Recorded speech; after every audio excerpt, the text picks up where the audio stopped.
Corona এলো, dengue এলো, নিল কত প্রাণ। সকল সাপই বিষাক্ত ভাই, বলে যায় প্রাণ। রাসেল ভাইপার ব্যতিক্রম নয়, ব্যতিক্রম তার নাম। হেফাজতের মালিক আমার আল্লাহ সুবহান। আতঙ্ক নয়, সতর্কতায় চলিব সবাই। দাজ্জাল থেকেও রক্ষা করবেন আল্লাহ মালিক সাই। দাজ্জালের আগমন ঘটবে, বেশি দিন আর নাই। ধান্দাবাজি চগলখুরি ছেড়ে দিও ভাই। ভয় করো না, করোনা ডেঙ্গু রাসেল ভাইপার। ভয় শুধু করিও আমার সৃষ্টিকর্তার।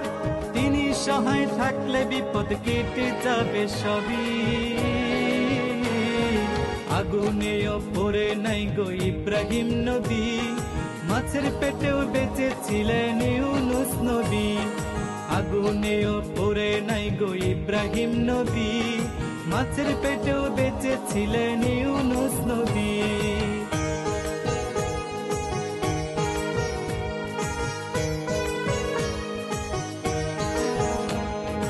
ইমানি পরীক্ষায় পড়লেন ইব্রাহিম নবী।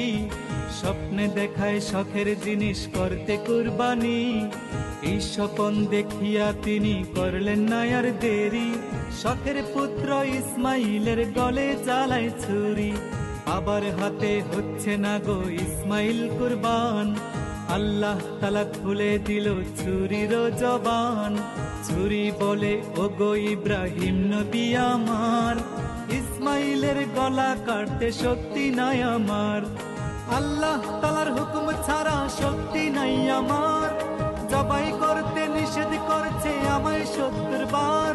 তাহার হুকুম ছাড়াই আমি কেমনে জবাই করি। আগুনেও পড়ে নাই গো ইব্রাহিম নবী। মাছের পেটেও বেঁচে ছিলেন ইউনুস নবী। আগুনেও পড়ে নাই গো ইব্রাহিম নবী। মাছের পেটেও বেঁচে ছিলেন ইউনুস নবী।